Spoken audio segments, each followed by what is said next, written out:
మద్యం దరఖాస్తులతో 2,863 కోట్ల ఆదాయం వచ్చిందట. పోయినసారి 2,620 కోట్ల ఆదాయం వచ్చింది లాస్ట్ కేసీఆర్ ఉన్నప్పుడు. ఆయన 3 నెలల ముందే టెండర్లు పాడి మొత్తం పైసలన్నీ మింగిండు, కథం అవతల పడాడు. 2 ఏళ్ళు అయిపోయిన తర్వాత మళ్ళీ టెండర్లు వచ్చినాయి. జస్ట్ అప్లికేషన్ల ఫీజు కిందనే ఇప్పుడు ఆనాడు 2 లక్షలు ఉన్న ఫీజు ఇప్పుడు ఈయన 3 లక్షలు చేసిండు, ఎందుకంటే పైసలు బాగా ఎక్కువ రావాలని. వాళ్ళు కూడా ఇప్పుడు ప్రభుత్వం ఎంత తెలివితోని వ్యవహరిస్తుందో, అప్లికేషన్లు వేసేటోళ్ళు ఇంతకాలం వైన్ షాపుల టెండర్లలో వాడేటోళ్ళు కూడా అంతే తెలివిగా ఉంటారు కదా.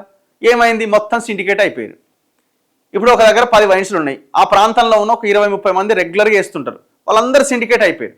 అందులో రేటు కూడా పెరిగింది. రేటు పెరిగినప్పుడు ఇక సామాన్యులకి, అబోవ్ మిడిల్ క్లాస్ ఫ్యామిలీస్ వేయడానికి కూడా అవకాశం లేదు కదా, ఎందుకంటే అది నాన్ రిఫండబుల్. మళ్ళీ అది మీకు లాటరీల మీద రాకపోతే మళ్ళీ రిటర్న్ రావు. ఒక 1,50,000 ఉంటే ఎక్కువ మంది వేయడానికి అవకాశం ఉంటుంది. సో ఇప్పుడు 3 లక్షలు ఫీజు పెట్టడం వల్ల ఏమైంది, డబ్బులు ఉన్నోళ్ళే, బాగా పైసలు ఉన్నోళ్ళే ఇక ఆ వైన్ షాప్ టెండర్లలో మునిగి తేలి దాని ద్వారా కొంత సంపాదించిన వాళ్ళే టెండర్ల జోలికి పోతారు.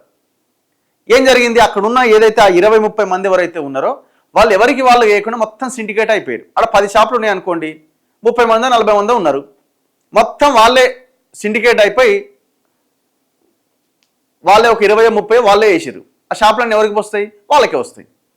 సో ఇట్లా చాలా తెలివిగా మొత్తం ఆయా ఏరియాల్లో ఉన్న ఆ పాత వైన్ షాపులలో ఉన్న వాళ్ళంతా, పెద్ద పెద్ద డబ్బులు ఉన్న వాళ్ళంతా ఒక్కసారిగా సిండికేట్ అయిపోయి వేసేసరికి గవర్నమెంట్కి ఆదాయం పెద్దగా రాలే.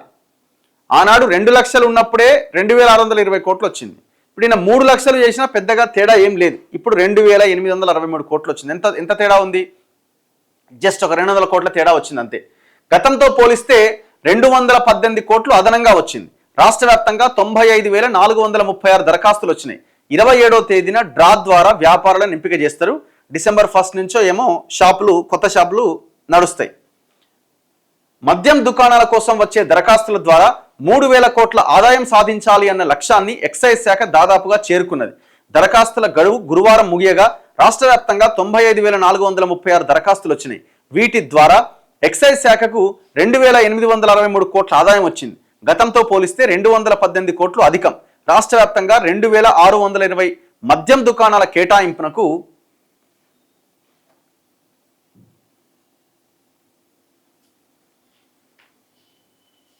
సెప్టెంబర్ 25వ తేదీన ఎక్సైజ్ శాఖ నోటిఫికేషన్ ఇచ్చింది.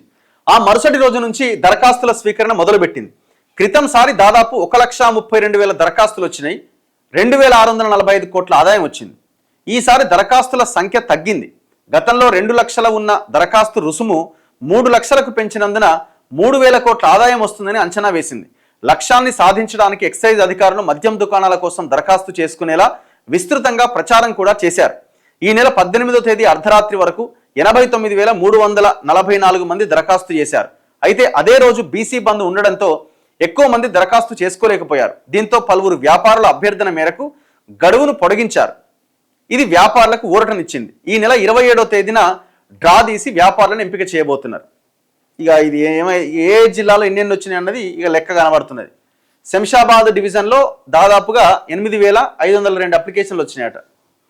సరూర్ నగర్లో 7,850, మేడ్చల్ 5,958, మల్కాజ్గిరి 5,127, నల్గొండ 4,902, సంగారెడ్డి 4,390, ఖమ్మం 4,430 అప్లికేషన్లు వచ్చినాయి. కొత్తగూడెం 3,902, వరంగల్ అర్బన్ 3,174, హైదరాబాద్లో 3,200, సికింద్రాబాద్లో 3,100, మహబూబ్ నగర్లో 2,487 మంది అప్లై చేసుకున్నారు.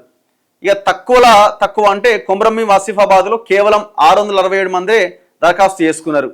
వనపర్తిలో 757, ఆదిలాబాద్లో 748, జోగులాంబ గద్వాలలో 800, జగిత్యాల్లో 1,956, కరీంనగర్లో 2,740, రాజన్న సిరిసిల్లలో 1,380, సంగారెడ్డిలో 4,390, సూర్యాపేటలో 2,770 దరఖాస్తులు వచ్చినాయి.